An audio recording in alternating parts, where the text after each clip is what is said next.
So good morning, everybody, and thank you for your time this morning. Oh, I guess I should stand around here. My name's Anthony Nicoletti. I am the Business Development Manager for Domtar, and I'll talk a little bit about who Domtar is for those of you that don't know us. But just before I get into my presentation, a big thank you to Venice and her Canada Post staff for allowing us to participate. When we got invited to join the group, we didn't know what anybody's content was going to be. The gentleman that actually manages the Canadian region, Stéphane Dagenet, and Venice worked together and kind of got lucky, and our content was pretty consistent with what you saw earlier from Canada Post and Publicis. So looking forward to having an interactive discussion. I got some videos, yeah, at the end of it we'll certainly open it up to some questions. Okay. So again, my name's Anthony. So a little bit about Domtar. I thought I know a number of the names in the room may recognize Domtar, but we're a paper manufacturer, and specifically an uncoated paper manufacturer. We make about 3 million tons of paper a year, and to put that in perspective for you, the North American uncoated paper market is about 7.2 million tons. So, we're about 35% of that market, and we play mainly here in Canada and the United States.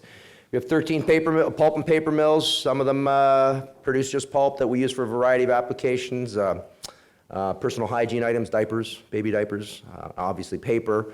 About 46% of those 3 million tons of paper end up in communication paper. So a lot of that is stuff that either you guys are printing and then certainly putting through the mail. So a big part of our manufacturing ends up funneling through the people in this room, and then obviously through Canada Post.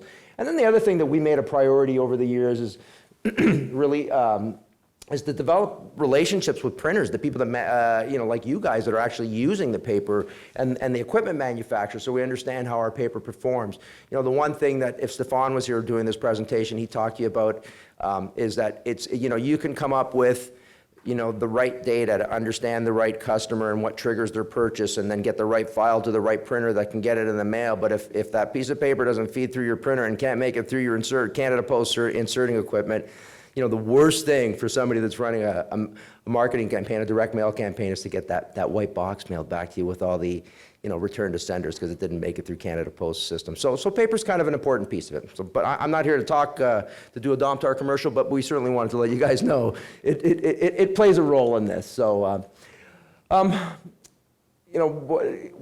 we started thinking about this presentation, the one thing that we wanted to, I guess, remind everybody in the room is what makes direct mail an effective tool. And, in this day and age, and I'm a consumer like everybody else, right? I get stuff on my phone, and I get those emails, and do the eye roll. Oh, another one. These people are stalking me. But when you get something in the mail, it certainly commands attention, right? I mean, for me, I have to walk to the end of the street to one of the super boxes to pull the stuff out of my mailbox, and I'm looking at it while I'm walking back. I mean, I may end up standing over the blue box with some of it, but at least I've looked at it. When I look at my phone after this presentation and there's 7 new emails, and 5 of them are, people that are the Gap sending me another message about another 40% sale off. Like, I get it. How many pair of pants do you need me to buy? It's certainly, and I think that, Sophie and Vish and Scott talked a little bit about this, a sense of trust, right? I mean, you don't feel like your privacy is being invaded when you get something mailed to your home. And it's fun.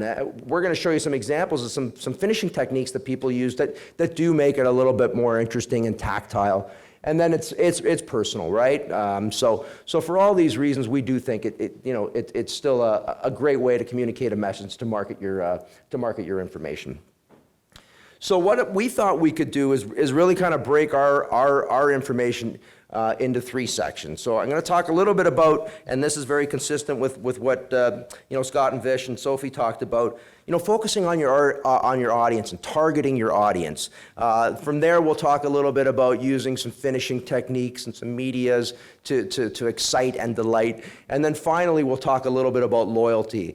And again, I'm so thrilled that the things that, the way that our package, our presentation was put together just flows so consistently with the other two. So hopefully you guys agree. So sharp focus. on your target audience. I think we heard that a number of times today, right? I mean, it's important to make sure that you're communicating, you know, the right message to the right person at the right time. I think we heard that, and I've been traveling with these guys for the last couple of weeks, so I've certainly heard it a lot, and I agree with it. But you know, the old idea of, and this is a, you know, kind of a Rickism that I picked up in one of the presentations.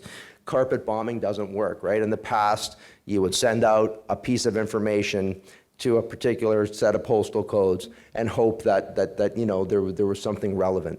You know, the example that we heard throughout the last few weeks is, you know, Canadian Tire sending out a catalog with the front page of it being a guy mowing the lawn to people living in apartment buildings. Yet they don't need a lawnmower. None of them need a lawnmower. So really understanding, you know, who your customer is and making an effective, direct, you know, communication is certainly a lot more effective. Okay, personalization is certainly critical. So this first piece, and we're very fortunate at Domter where we have an opportunity to interview a lot of people that use our media for a variety of applications. This first piece it certainly came to us from an interview.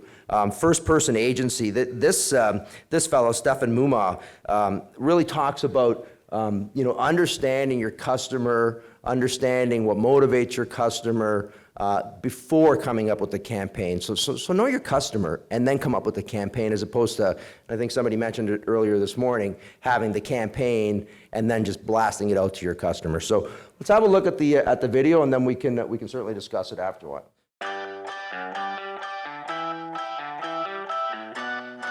My name is Stefan Muma. I'm the Senior Creative Director here at First Person. Our philosophy here is one that starts with the demographics, but in the end, the demographics aren't enough. We have to understand what moves the people that are underneath the titles and roles and relationships that they have with our clients and with the products and services with which they sell. We start our stories looking at the humans. We'll have workshops with our clients about their audiences, not about the stories, not about techniques, not about mediums, not about motion graphics or, you know, live action shoots, but about their audience. Oftentimes our clients will bring us in for more agency level work because we're starting with the very people with which they want to move. I am simply reminding us that the context of story and what makes story so effective isn't that it allows a linear structure of the conveyance of information. It's that there's an emotional resonance that story has that we, especially in business, forget exists. And it can have a huge influence on the way that we influence that buying behavior. I think the easiest way to think about how you approach your audience is to imagine that you are your audience. How would you want to be spoken to? You would want the brands with which you consume to know who you are. And you would want them to authentically understand what moves you. So that really would be the question. In the end, what moves you? Because whatever moves you, moves them.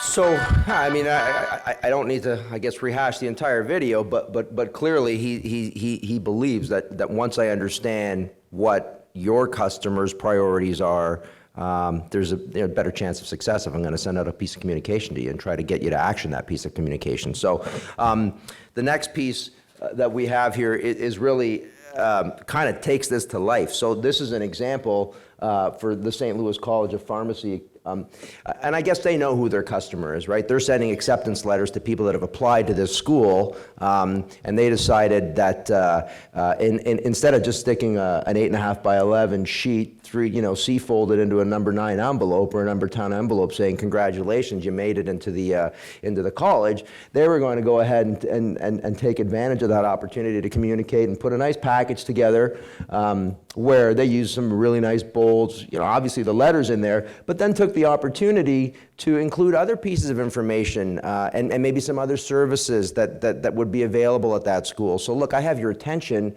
you're going to open this thing, and I'm going to tell you great news. Hey, you got accepted. But why don't I tell you a little bit about some of the other things? Hey, did you know that we have a gym on site? Hey, did you know that for $100 a month, your kid can get onto the meal program? Whatever it is, there's certainly an opportunity to extend that communication. And so they understood who their audience was, and they took advantage, and they created a piece that made sense for them. Okay, and in fact, it was actually based on an example. So Domtar had created this piece for one of our products called Cougar, which is kind of our premier sheet called the Educator. And I guess we had showed it to the print shop at the bottom of this, the service bureau or the printer for this university, and they decided that they really liked it. So they ended up basically taking our piece and basically reformatting it and using it for their acceptance package. So we thought it was pretty cool that they liked something that our creative people ended up putting together for us to just market our own sheet of paper or our paper brands, and they ended up using it for an acceptance letter, okay? So the next piece is I mean, I guess I don't want to sound repetitive over and over and over, but this is West Elm. They're actually owned by Williams-Sonoma, and they, they follow the crumbs that you leave on the website. So when you go onto their website and you log on and you look at that end table or something like that, and you decide to abandon your cart just before you actually make the purchase, I guess they've developed software or trigger marketing or whatever the proper term is, that will send you a communication within a matter of days saying, hey, you left your treasure in your shopping cart. It's no different than what you get off Wayfair. So Alin, one of my colleagues, actually, I guess was on Wayfair and abandoned the cart, and then just as we were about to start this roadshow with Canada Post, and sure enough, she got the postcard, right? And probably using your software, but she got the postcard. But same idea, and I think more and more companies are trying to do that. When I first went out on the first leg of this trip, just before I went out, and we were in Winnipeg, Calgary, and Edmonton, and I needed tires for my car, so I had gone to Costco on the Costco.ca on the Sunday morning to just kind of price them out, right? Here's the sizes and stuff like that. Man, they chased me for weeks. I kept getting emails, and in fact, I got a coupon mailed to me. So lots of organizations are certainly doing that, and it can be very effective. Okay. So that example for West Elm is one example. There are lots of organizations that can help companies figure out how to capture that data. And so who's on my website? Not everybody has an account. Not everybody signs on and gives you information about themselves. But this company, for example, and please, I'm not here to promote Pebble Post, but Pebble Post is an organization that claims they can turn shoppers into buyers. So basically, they have the ability, based on your IP address from wherever you're sitting at your home, to be able to figure out that you live in Aurora, Ontario, on this particular street. And now they can't get to my specific address, but what they can do is get within a couple of postal codes and start communicating. And we've heard, in fact, and these guys are not up here in Canada yet. I know that Canada Post has had some dialogue with them. I'm not exactly sure where that stands. But we do know that larger organizations, financial and automotives, use this type of software to be able to, communicate a little bit more effectively as as opposed to what I made reference to on one of the first slides talking about carpet bombing. So there are companies out there that can help your customers and you capture that data, right? Because I mean, if we think about the first deck that the Publicis guys presented, I mean, setting yourself up in that infrastructure, that can get a little overwhelming and pretty expensive and scary. But I think Vish mentioned it. There's companies where you can just kind of rent or pay as you go, and then I think these are this is one of an example of an organization like that. Okay. So I have another video. These guys are the company's called Dissolve, and they sell photo and stock footage on their website, and they decided to actually go to use print to help create awareness for their piece. And throughout the morning we've talked about house lists or renting lists, and well, let's have a listen to their story, and then you can see which way they went.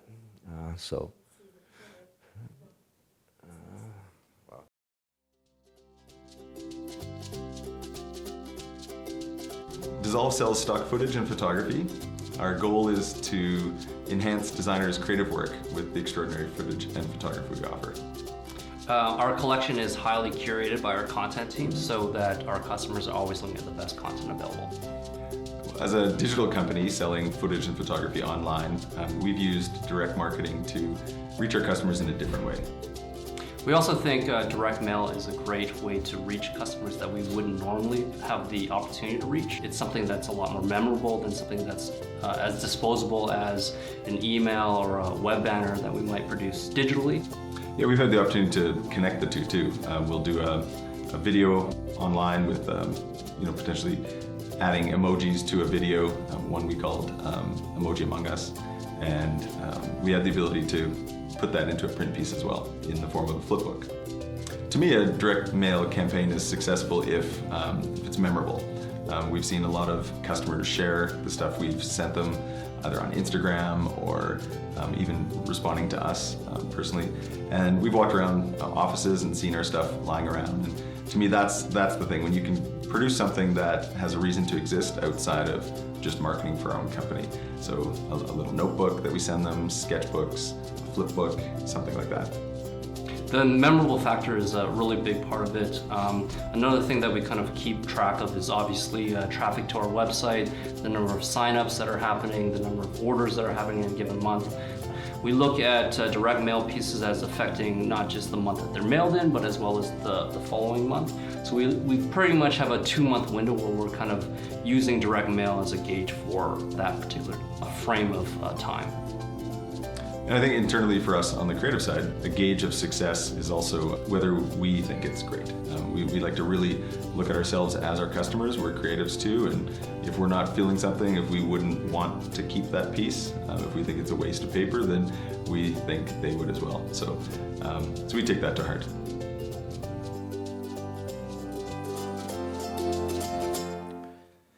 So these guys obviously know who their customer is. Their customer are graphic designers, right? They're selling images and footage for designers to include into a marketing campaign, a website, an app. But I guess they decided that they would go a different communication mechanism and produce a direct mail piece. And what was important for them was creating something that was very memorable. And when I think about that, and then I think about the story Sophie gave us about her friend receiving the $10 Tim's card with some offer and how they told a bunch of people, it's kind of the same, right? These guys created this little book that they think is fantastic that sits on their customer's coffee table, so they're going to have people see it that they didn't actually mail it out to because it's a real memorable piece. So create something that obviously is sent to the right people, but then don't stop there. I mean, create something that you're going to be proud of and that people are going to hold on to. I think that I read a statistic that said that if you create a very effective direct mail piece, it can last up to 17 days, where an email is typically going to last moments, right? I mean, I talked about, we all kind of scroll through our phone and see the Sephora one, the Guess one, whatever, and you don't even open it. So, and in fact, that actually ends up being a nice segue into our next piece. In the first piece, we talked a little bit about really understanding who your customer is, and there's a number of different ways to do that, and then creating something that is gonna resonate with your customer and be memorable. And the next piece is more of a bit of a show and tell, where we thought, okay, so we know who our customer is, and we know we want to send them something. Now let's send them something that's memorable, that is tactile and that they'll want to touch and handle and maybe share with people. So we decided to call this segment "Exciting and Delighting." So the first piece is actually. It's a piece that ATI Pulse is an organization that actually, I think I got it right up here. No, hang on, sorry.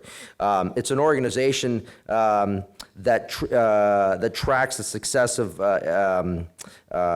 nursing students in Canada and the U.S.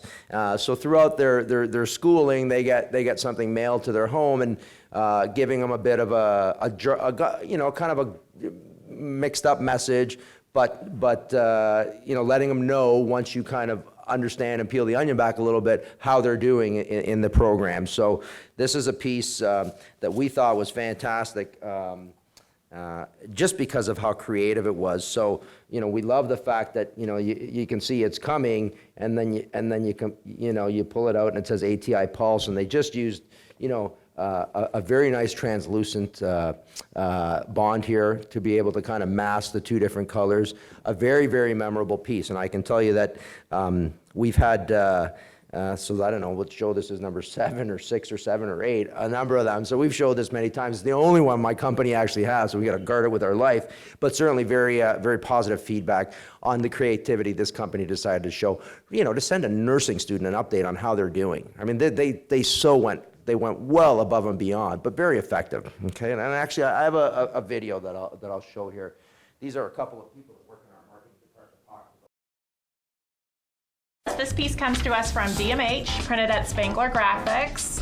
The client is ATI Pulse, and they're a technology that helps nurse educators predict whether students are on track using online analytics and compiling everything. So we love how the concept is carried through in print because it helps people see things differently and more clearly with the new technology.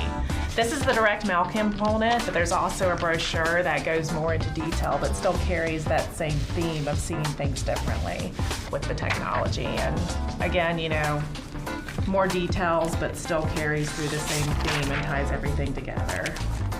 Just a lovely, well done piece. I gotta stop it there because we don't really want to talk about the next piece, so sorry about that. and she's got me on a timer. A very well done piece, at least we thought so. Also, again, we're talking about exciting and delighting, creating a memorable piece, making sure that your customers are going to look at it, maybe want to hold on to it. There are some very, tried, tested, and true techniques, right? Whether it's embossing, whether it's foil stamping. These simple techniques, if you're hosting an event and you want people to come to a dinner, a fundraiser or something like that, they're very effective in getting people to at least have a look at the piece of information. Nobody can assure that they're actually going to come to your fundraising event, but if you sent it on a 5x7, 7-point postcard, you're probably not getting their attention. At least this is tactile, and people are going to want to look at it, and even if it's just for curiosity. So we certainly encourage that. The next piece is this is an example for I guess a psychology school wanted to produce their annual report, and these are typically perfect bound, soft cover, 40, 50 pages, dry pieces of information, but you got to publish them, right? Especially if you're a publicly traded company. People need to know that information. Well, this company decided to do it a little differently, so we'll have a look at this video. So when you think of an annual report, you probably think of a perfect bound book that you flip through. Well, this one is interesting because on the top half, it's stitched on the left. On the bottom half, it's stitched on the right. And the only way to get into this annual report is to break the rules or break it in half. So now that we've taken these two books apart, we're able to flip through them individually and see the story of the company. And they also lay flat, which is always a great option, especially for me. So the second book is pretty neat because, like I told you, it binds on the left, but you have to flip it over in order to see it right side up. So yet again, they've broken all the rules with this fun, exciting annual report. So we thought that was a pretty cool piece, and again, an annual report, which most people would just, make as cost effectively as possible, as efficiently as possible. This organization decided to deploy that, and if anything, I don't know if anybody read the content of the actual annual report, but I'm sure it was memorable, just because of the binding techniques, right? Maybe the results weren't. I don't know. The next piece is, and again, in this section, we just kind of want to share some ideas on how to create a memorable piece or exciting and delighting, right? As opposed to just putting something on a standard piece. Domtar decided that we were going to publish something on a popular grade for us called links. And we decided that we would try to use some finishing techniques. So in this particular example, you can't actually get into the piece without unzipping it. So what we did was we put a perf here, where you got to basically peel the perp off to be able to get into the piece, which we thought was pretty cool. And then we thought, well, let's even be more clever, and we treated it like a fortune cookie and put a little message on the spine in this thing, which we thought was pretty neat. And I would tell you that we got a couple of account managers here with me. I'm sure that when people are asking for that link sample, they're saying, hey Brian, where's the zipper sample? I want the links zipper sample, again, because of the finishing technique. Okay. So we thought that was pretty neat. Just moving along, we'll share a couple more suggestions or ideas, anyways, things that we've seen. This is a school agenda that was created So basically, the great part about this is, it requires interaction because the kid's taking it home in an envelope and you have to put it together. And then on there's a whole bunch of information that's going to be relevant for the full school year. So in addition to having it be interactive and you having to assemble it, now it's going to sit on your coffee table, or not your coffee table, your kitchen table or whatever, telling you when PA days are for the kid or we're not. So it's something that, you touched, you paid attention to, and you held on for a long, long period of time, as opposed to that parent email saying, hey, November 17th is a PA day. This is a little bit more fun. Great way to do it. And I don't know, but I'm guessing a lot of people in the room have kids. You probably all get those agendas, those pieces of information sent home about something going on at the school. It's a great way of doing it. We thought so. So the next piece is really about a technology. So we've shared some different finishing techniques. The other thing that we think is an interesting technology is Scodix. So and again, we're not here to promote anybody's technology or anybody's software. It's just stuff that we've seen that we thought we could share that was interesting. But this is a technology that allows you to do raised print in a variety of different finishes, metallics, colors that you're not typically used to. But in addition to doing raised print, which, anytime I get something with raised print, the first thing I want to do is start rubbing my fingers over where the textures are. And I'm sure there's a lot of printers in the room that probably do the same thing, because it's, that's what we do. But in addition to the raised print, you also have the ability to do a personalized piece. So you're grabbing people's attention because it's memorable, because it has either metallic print and it's textured, but then you also have the ability to actually address it to a specific individual, which I think we all heard this morning is a lot more effective than carpet bombing. So in this particular example, this is BMW that ended up using this technology, or partnered with somebody that has this technology to produce a mailer to Joe and Jane. Hey, here's some information about a BMW. Bring this card with you, and you'll get. I don't know what you get. Quite honestly, I didn't read the piece, but just an example of that. And the other thing I would say about this technology, and again, not here to ask anybody to go spend millions of dollars on a printer, but look at the different colors and textures and shapes, and you can print Braille. So there's some really great printing techniques here that, again, will help excite and delight, right? So we, not to sound repetitive over and over, but we talked about getting the right piece of information, understanding your customer. Now you have them, right? Don't be memorable. Do something memorable. Still on the topic of technology, we work with an envelope manufacturer called WD Hom, and they decided that they wanted to test something. And what they ended up doing was putting a near-field chip in an envelope. So they sent out a direct mail piece to some of their customers, really promoting the ability that they had, the ability to put this chip in the envelope. So it was kind of clever. And then when the customer actually opened that envelope near their cell phone or near their smartphone, it actually opened an app and triggered an action on their phone, and then sent the communication back to WD saying, hey, Vish opened the envelope that you sent them, which we thought was pretty cool. So there's another way of really capturing, checking the success of your campaign and then ensuring, right, people are opening it. So we thought that was pretty interesting. And then the last piece on the excite and delight piece is, I'm a sports fan, so when I saw this as an option, I thought I definitely want to add this piece to the deck. But this is, so when you will go into a Jays game or a Leaf game or a Raptor game, and you got the opportunity to buy that program for $10 or whatever it is, and some of us do and some of us don't. Well, what the Minnesota Vikings decided to do is to use some augmented reality pieces in this program. So what happens is when you get the program, you can scan your phone over certain pieces in the magazine, and it'll actually pop up a video. So in this case, they decided to interview a couple of the players on the Minnesota Vikings. So when people walked into the game, bought the program, they could scan their phone over and and see a video of the player. And the feedback that we got was, the people sitting in the aisle next to the guy that didn't buy the program and sees this guy with the program doing that with his phone thought, hey, that's really cool. So I'm sure the next time they're going to a game, they're probably buying the program, or at least they're telling their friends about it. So, I'll show you the video.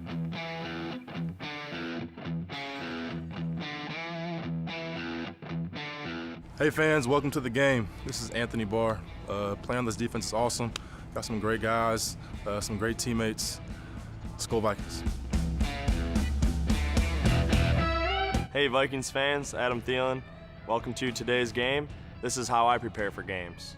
You know, the biggest thing for me is to make sure that I'm feeling confident, so I go out on the field early and get some catches in, get some routes in, get back in the locker room and just kind of hang out and try to keep it light and just prepare for the game. Let's go Vikings.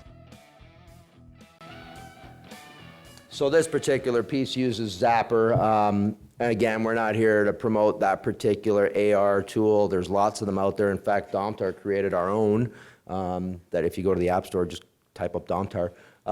But you know, just another way to get people to interact with the piece that they have in their hand, right? So this is kind of the last piece on my my second bucket or category, right? We talked again about understanding your customer. I showed you some examples of exciting or making it a memorable piece. The last thing we wanted to talk about, and you know, it was touched on this morning on the other presentations, was historically, I think that customers would typically, or marketers would typically focus on that point of purchase, getting you to make that purchase, buy those jeans, buy that car, buy that burger, whatever it is. But I think that, you know, there's a lot more sophistication. The market understands it. We got really smart people like the guys from Publicis that understand that that's one transaction, but there's probably an opportunity to build loyalty, to build your brand up, and to really turn that customer into a long-term customer. So instead of the $16 on the one meal, hopefully this becomes, you know, a customer that's doing a lot of transactions with you. So we thought we'd maybe give you some examples of stuff that we've seen where people, you know, are marketing to create brand loyalty. Okay, so the first one, I might even actually have an example of this one. Chip and Diana Gaines. I mean, I don't know how many of you guys watch Home and Garden TV. This is one of the fixer-upper, I guess, one of the original ones. They gained some popularity, and you know, I guess if you watch that channel over a period of a few years, you'll notice that some of these shows come and go, right? They almost have a bit of a shelf life. And maybe these guys suspected that they had a shelf life, so they said, hey, let's continue to build on the momentum we have and build loyalty. So they decided to publish a magazine, a monthly magazine, where they talk a little bit about some of the features on the show, some of the builds that they did. She offers some insight into some meal planning. I guess she just had a kid, so now she's talking about the diet strategy. Again, just an opportunity. She knows that there are people that are following that show, and she wanted to continue to capitalize on that and build her brand and loyalty. So that, you know, again, I'm not here to get people to go buy this magazine, but it's just an example of how, in a lot of different areas, you know, there's ways to continue to build your loyalty. The other one, and unfortunately, we ordered the magazine, it didn't show up in time, is Airbnb, which is kind of like the ultimate digital company, right? I mean, you go online, you book the apartment or the person's house to go do your vacation on. I guess at some point they decided, hey, let's put a magazine on the coffee table. So while you're sitting on vacation and you're sitting on that person's couch, there's a magazine on that coffee table advertising the next place that you can go on vacation. I mean, how clever is that? We certainly thought it was. So, you know, the other thing we're starting to see is this term called magalogs. So this is an example of Pedigo electric bikes where, I guess they talk about, you know, cycling through Europe and vineyards and show you all these wonderful pictures and stories, right? You know, we heard about storytelling today. And then, you know, once they get past the stories on the back pages, it's, oh, the bike, yeah, you can buy it at this store and this is how much it costs. The helmet, you can buy it at this store and this is how much it costs. So it actually serves as a magazine and a catalog. And I guess the term that we've heard, and maybe there's a number of different terms, is magalog. It's a pretty interesting piece. I know that, you know, I mentioned that I've done a few of these. When Rick presents, he tells a story about Canadian Tire, about maybe not selling a lot of bikes in one particular season. And obviously bicycles is a seasonal thing for them. And they maybe had some overstock. So they came up with a concept like this and showed people cycling through the Niagara region. You know, and they put that out there in January or February before it was bicycle season and mailed that out to, you know, I'm not exactly sure who they decided to mail it out to, but I'm sure they did some targeting. And again, you know, showed some people cycling through the Niagara region and then said, oh, by the way, you know, that bike is available at Canadian Tires and here's the price and here's the helmet and here's that. And I mean, I'm pretty sure that was a success. At least that's the impression I got from when you told the story. So there's another example of that. The last video I'm going to show is basically another photographer who had really focused his content to online and then at some point realized that advertisers don't take you seriously if you don't go to print. You know, we're all sitting on websites and those banners on the side, I mean, how many of us actually look at those banners on the side? Unless you're specifically looking for something, or, you know, you just realize, damn, Costco's following me because I was just there and that's the banner that's on the side. But oftentimes I don't think we're focusing on the banners on the side. But so have a listen to this video. We thought it was pretty cool. So Shutter Magazine was created about 4 years ago, and the reason for it was because in our industry, the industry of photography, or let's just say in the creative world, finding educational content is not always easy. And what I'm looking for, or was hoping for, was to create a publication that gave back to the community, right? No fluff pieces, just straight to the point, down and dirty, educational content. So in the early years of Shutter Magazine, it was fully digital. In the back of my mind, I believed that that's all people wanted, that, you know, print was dead, and that people were gonna get content when they wanted, how they wanted. And it was really interesting. About 2 years in, it became so clear that people wanted something tactile, something in their hands just to touch and feel. And not only did our audience want that, I wanted that as well. I found myself printing the cover of the magazine so that I could hang it on my wall. And that became really clear that we had these beautiful covers, this beautiful magazine, but it was digital and you really couldn't enjoy it. What I like about the print version, again, is that tactile feel. I can put that in my hands, I can sit back, drink a cup of coffee and read it. Now, you could do the same thing on your iPad. It is just not the same experience as holding something in your hand. And we are finding that our audience is responding to that. They want something that they can take away. In fact, we've taken it to a new level. The spine of the magazine makes up an image. So over a 12-month window, the spine will put together a single image. And so what we're finding is our audience has become quite fanatical with the magazine because they want on their bookshelf, they want to be able to look up on the bookshelf and see, you know, that final image year after year because it makes up that entire volume. I truly believe in my heart that print is not dead, that print is something people want. We just have to maybe rethink how we're going to deliver that printed material. So what we've tried to do with the magazine is merge this kind of printed material concept with multimedia, right? So our magazine articles are fully written articles by actual photographers. So what we're not doing is having a dedicated writer interview a photographer. What I'd rather do is have the story told through the eyes of the photographer. So what we've encouraged our writers to do is provide a complimentary video, and that's the experience we have. So the article, whatever it's about, is going to hit those 3, 4, 5 bullets, and then the video comes back around and maybe shows those techniques in action, right? So it really lends to the written article. And I think that in and of itself is part of the power of what Shutter Magazine has done for our industry. So we're not just creating video for the sake of video, we're creating video in a way to supplement the actual article.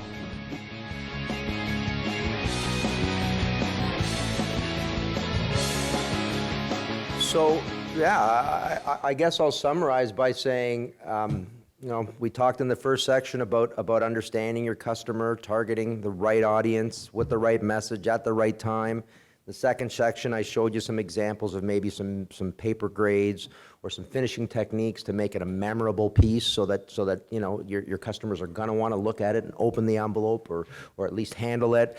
And then the third piece, and this is really kind of the evolution of marketing, at least in my opinion, is okay, we got the sale, let's build some loyalty here because we want you to buy from us many times, not just one time. And we're certainly starting to see, you know, the people that are effective at it do a very good job of that. Okay, so just to kind of to end, you know, we thought, well, how do we kind of, I guess, package this or wrap it up? And I'm going to talk about two books real quickly. The first one, we interviewed a lady named Marina Joyce who used to be a graphic designer, but I guess at some point decided she was going to open her own print shop. And I don't know that she knew what she was getting into and not getting into, but when she did open the print shop, and she's in Missouri, it's like St. Louis, Missouri area, I believe, she realized she doesn't know very much about printing.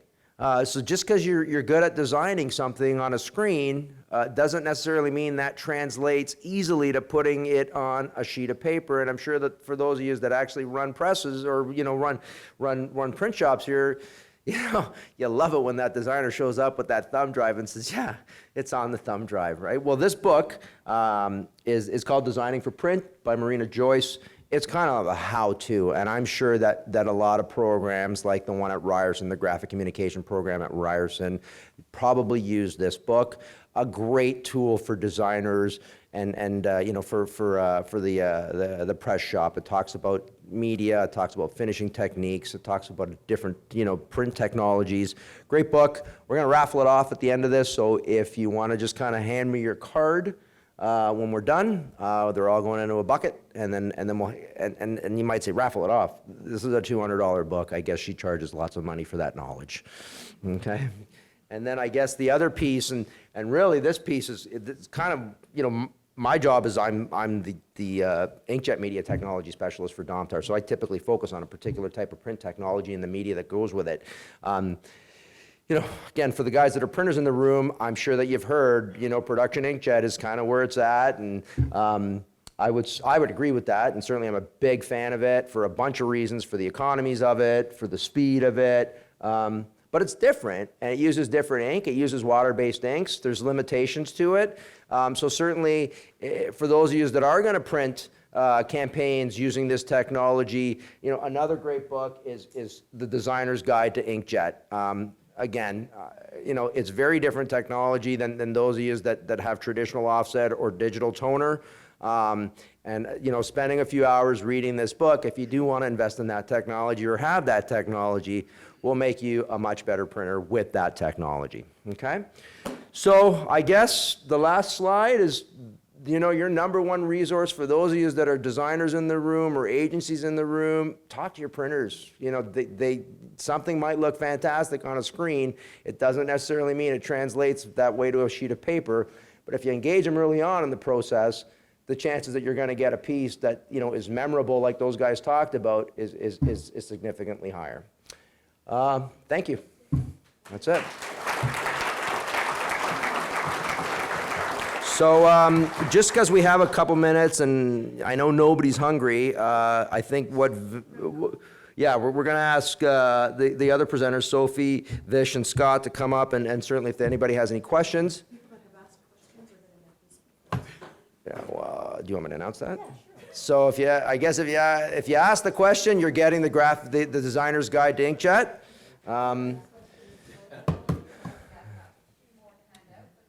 Does anybody have any questions for anybody, not specifically the paper guy? Does anybody have anything for anybody? Or did we just kill it and you guys know everything?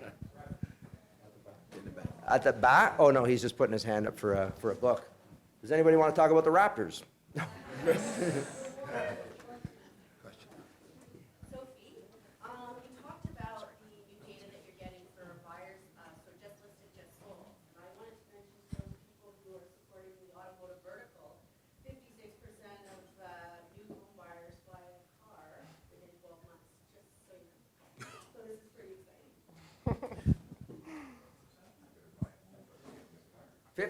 Did everybody hear that?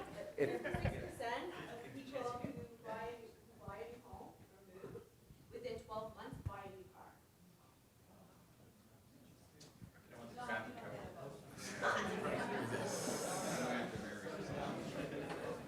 Yeah, and if they're moving in one of those postal codes where the average income is over $250, it's a Mercedes they're buying.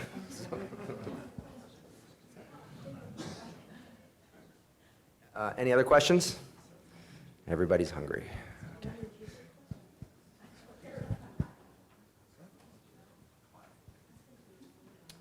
All right, well, thank you very much, everybody. Thanks for the morning. Enjoy your lunch.